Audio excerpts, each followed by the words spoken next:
Hi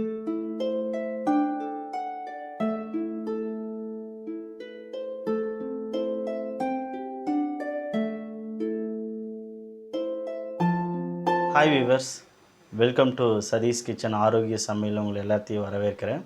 so இன்றைக்கி நம்ம பார்க்க போகிற ஐட்டம் பார்த்திங்கன்னா ஒரு முட்டை பிரியாணி. ஸோ முட்டையில் எப்படி பிரியாணி பண்ணுறதுங்கிறத பார்ப்போம். பட் இது வந்து தம் போடுற ஸ்டைலெல்லாம் இல்லைங்க. நம்ம குக்கரு, வீட்டில் இருக்கிற குக்கரை வச்சு எப்படி குக்கரில் பவுடரெல்லாம் எதுவும் அரைக்காமல் வீட்டில் இருக்கிற மசாலா வச்சு ஒரு சூப்பரான நல்ல டேஸ்டியான பிரியாணி எப்படி பண்ணுறது அப்படிங்கிறத பார்க்கலாம் வாங்க.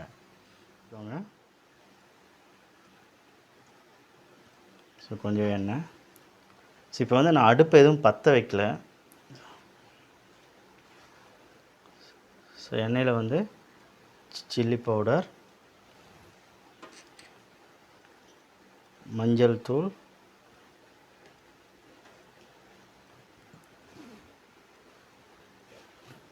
அப்புறம் கரம் மசாலா. ஸோ இதை நல்லா மிக்ஸ் பண்ணிக்கோங்க. ஏன்னா நீங்கள் அடுப்பை பற்றிட்டு இதெல்லாம் போட்டிங்கன்னா கருகிரும். அதனால் அடுப்பை சால்ட்டும் போட்டுக்கோங்க கொஞ்சமாக, ரொம்ப ஜாஸ்தி வேண்டாம்.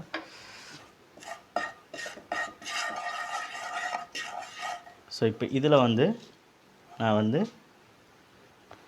எக்கு போட போகிறேன். ஸோ எக்கை வந்து நான் முன்னாடியே ஸ்லிட் பண்ணி கட் பண்ணி வச்சுருக்கேன், உங்களுக்கு தெரியுது பாருங்கள். புதினா போட்டுக்கிறேன். ஸோ நல்லா மிக்ஸ் பண்ணிவிடுங்க.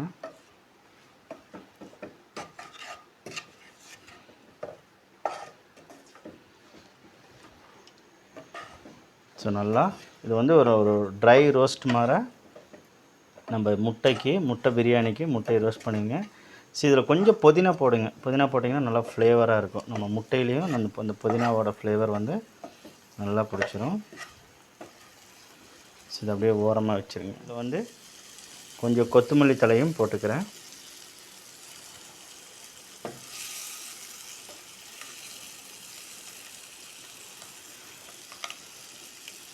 ஸோ அதை அப்படியே டேர்ன் பண்ணி விடுங்க. ஒரு இடத்துல மட்டும் ரோஸ்ட் ஆக வேண்டாம். ஸோ எல்லா பக்கம் ரோஸ்ட் ஆகிற மாதிரி பார்த்துக்கோங்க.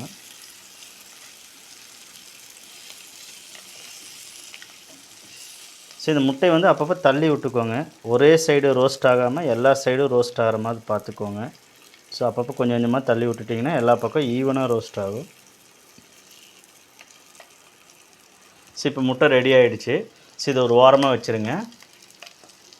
நம்ம இனி ரைஸ் ப்ரிப்ரேஷன் பண்ணுறதுக்கு பார்க்கலாம். ஸோ எண்ணெய் ஊற்றிக்கிறேன். இதில் பார்த்திங்கன்னா நான் ஒரு 50 கிராம் பக்கம் எண்ணெய் ஊற்றிக்கிறேன். அப்புறம் இதில் வந்து நான் பிரியாணி இலை 2 போடுறேன், ஒரு ஸ்டார் ஆனஸ், அதுக்கப்புறம் பட்டை 3 பீஸ் பட்டை, ஒரு அன்னாச்சி மொக்கு, கொஞ்சம் ரோஜாப்பூ போடுறேன், அதுக்கப்புறம் கிராம்பு இதில் போடுறேன், 2 பீஸ் ஏலக்காய் போடுறேன். ஏலக்காய் போட்டு முடிச்சதுக்கப்புறம் இதில் பச்சை மிளகாய் போடுங்க. ஸோ பச்சை மிளகாய் போட்டதுக்கப்புறம் பெரிய வெங்காயம் நல்லா கோல்டன் ப்ரௌன் ஆகட்டும், நல்லா ஃப்ரை பண்ணிக்கோங்க.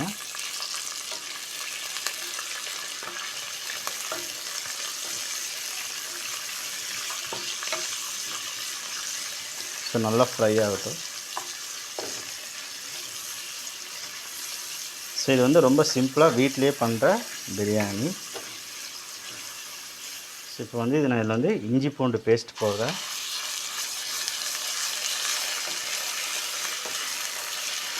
ஸோ இஞ்சி பூண்டு பேஸ்ட் போட்டு நல்லா மிக்ஸ் பண்ணுங்கள். ஃப்ரை ஆனதுக்கப்புறம் தக்காளி போட்டுருங்க. ஸோ நான் தக்காளி வந்து 3 தக்காளி வச்சுருக்கேன். ஸோ அதே மாதிரி வெங்காயம் பார்த்திங்கன்னா 3 பெரிய வெங்காயம் போட்டிருக்கேன். ஸோ தக்காளி வெங்காயம் ரெண்டுமே ஈக்குவலாக எடுத்துக்கோங்க. ஸோ இஞ்சி பூண்டு பார்த்திங்கன்னா ஒரு சின்ன 2 சேர்ந்து ஒரு 50 கிராமுக்குள்ளே இருந்தால் போதும். ஸோ அதுக்குள்ளே நம்ம இது ரெடியாக இருக்குள்ளே நம்ம ஒரு மசாலா வந்து என்ன மிக்ஸ் பண்ணுறதுன்னு உங்களுக்கு காட்டுறேன்.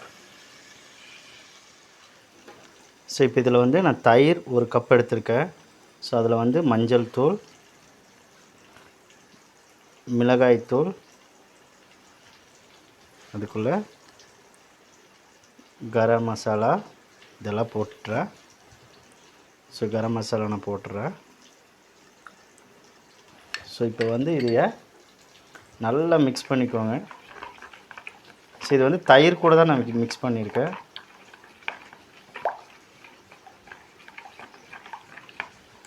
ஸோ விஸ்க் இருந்தாலும் நீங்கள் விஸ்கில் நல்லா மிக்ஸ் பண்ணிக்கலாம். வெங்காயம் தக்காளி நல்லா குக் ஆகிடுச்சு. ஸோ இப்போ என்ன பண்ணுறேன்னா, நம்ம கலக்கி வச்ச இந்த தயிரோட மிக்சரை நான் இதில் போடுறேன்.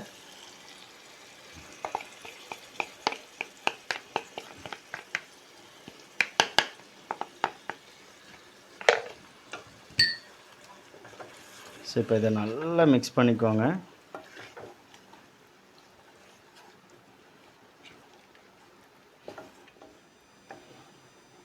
ஸோ இது நல்லா குக் பண்ணுங்கள். ஸோ அந்த எண்ணெய் விட்டு வரும். ஸோ அதுக்கு முன்னாடி இதில் வந்து நான் புதினா வெட்டி வச்சுருக்கிற புதினா இலை, மல்லித்தலை நான் போட்டுக்கிறேன்.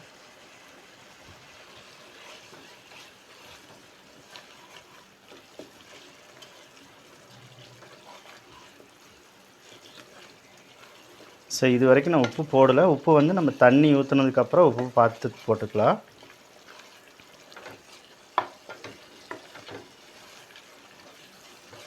டூ 250 கிராம் வந்து அரிசி எடுத்திருக்கேன். இப்போ 250 கிராம் அரிசி அப்படிங்க பார்த்தீங்கன்னா 1 கிலோவுக்கு 1.5 லிட்டர் தண்ணி வந்து நீங்கள் பாஸ்மதி ரைஸ்க்கு வைக்கணும். ஸோ இன்றைக்கி வந்து நான் பாஸ்மதி ரைஸ் தான் எடுத்திருக்கேன். அதாவது 1க்கு 1.25ங்கிறத வந்து தண்ணியோட அளவு. 1க்கு 1.25 நீங்கள் 1.25 தான் மேக்ஸிமம் தண்ணி. ஏன்னா நீங்கள் தம்மெல்லாம் போடும்போது. இப்போ நான் குக்கரில் வைக்கிறேங்கேட்டி 1க்கு 1.5 தண்ணி வச்சுருக்கேன். ஸோ 1க்கு 1.5 தண்ணி வச்சுருங்க. ஸோ இந்த ஸ்டேஜில் நான் இதில் கொஞ்சம் உப்பு போடுறேன். உப்பு வேணுங்கிற அளவுக்கு பார்த்துட்டு போட்டுக்கோங்க. ஸோ அரிசி வந்து நம்ம இதில் உப்பும் போட்டாச்சு. ஸோ இப்போ வந்து தண்ணி கொதிச்சதுக்கப்புறம் நீங்கள் வந்து அரிசி, ஸோ நான் வந்து பாஸ்மதி ரைஸ் எடுத்திருக்கேன். ரொம்ப சாஃப்டாக யூஸ் பண்ணுங்கள், இல்லை உடஞ்சிரும். ஏன்னா ஊற வச்சாச்சு. ஸோ பாஸ்மதி ரைஸ் தான் போட்டிருக்கு, அதனால் ஊற வச்சுருக்கோம். ரொம்ப கேர்ஃபுல்லாக மிக்ஸ் பண்ணுங்கள்.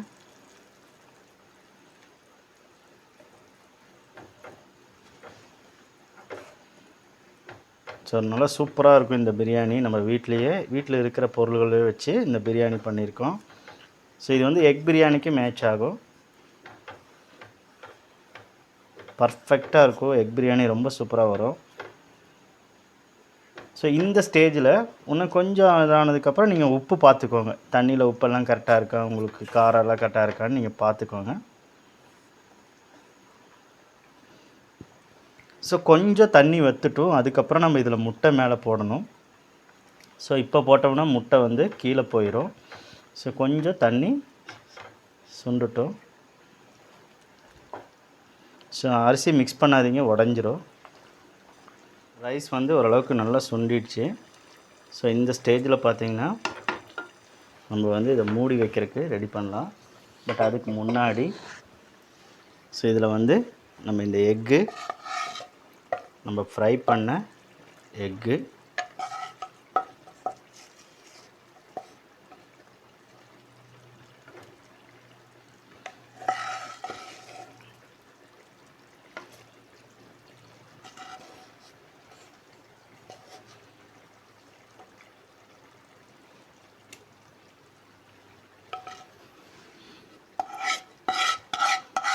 சரி இதில் போட்ட மசாலாலாம் இதில் தூக்கி போடுறேன்.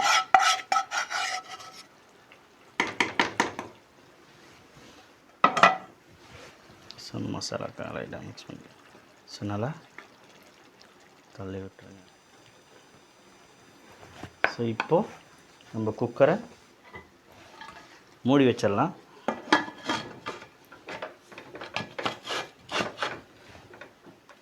ஸோ கொஞ்சம் விசில் வந்ததுக்கப்புறம், கொஞ்சம் ப்ரெஷர் வந்ததுக்கப்புறம் விசில் போட்டுருங்க.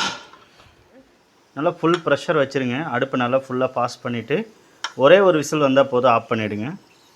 நம்ம முட்டை பிரியாணி ரெடி.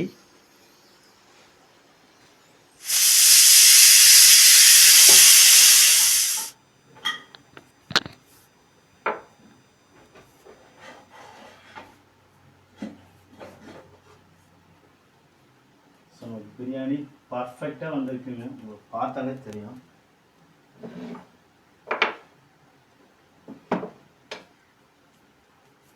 இதில் வந்து ரொம்ப கேர்ஃபுல், இந்த சைடில் மட்டும் விட்டுட்டு அப்படியே ஒரு அப்படி ஒரு ரவுண்ட் விட்டுருங்க. அப்படி ஒரு ரவுண்டு சுற்றி அழகாக அப்படி ஒரு ரவுண்ட் விட்டு அப்புறம் இப்படி உள்ளிட்டு இப்படி திருப்பினீங்கன்னா வாவ், செம சூப்பர் பிரியாணி. பார்த்திங்கன்னா அப்படியே பூ மாற வந்திருக்குங்க, அப்படி அப்படியே ஓப்பன் ஆகிங்க. பார்த்திங்கன்னா அவ்வளோ சூப்பராக இருக்குது. ஸோ செமையாக இருக்குங்க. நம்ம இருக்கிற வீட்டில் இருக்கிற பொருளை வச்சு ஒரு சூப்பர் பிரியாணி பண்ணியிருக்கோம். இதை விட சூப்பராக பண்ணுறது ரொம்ப டவுட்டு தான். ரொம்ப நல்லாயிருக்கு. பாருங்கள், உங்களுக்கு நான் அப்படியே எடுத்து காட்டுறேன். இங்கே பாருங்கள், அப்படியே எப்படி விழுகுது பாருங்கள். அப்படியே சூப்பர், வாவ். ஸோ இதில் நீங்கள் நெய் போடுறதா இருந்தால் நெய் போட்டுக்கோங்க. நான் இதில் கொஞ்சம் ஃபைனல் டச்சுக்கு கொஞ்சம் மேலே அப்படியே லைட்டாக நெய் தூவி விட்டுக்கிறேன். செமையாக இருக்கும்.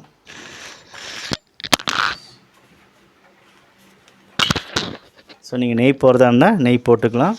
பட் சூப்பராக இருக்குது பிரியாணி, ஃபேன்டாஸ்டிக், சூப்பர் ஃப்ளேவர். இந்த ரூம்லேயே நிற்க முடியல, சூப்பராக இருக்குது.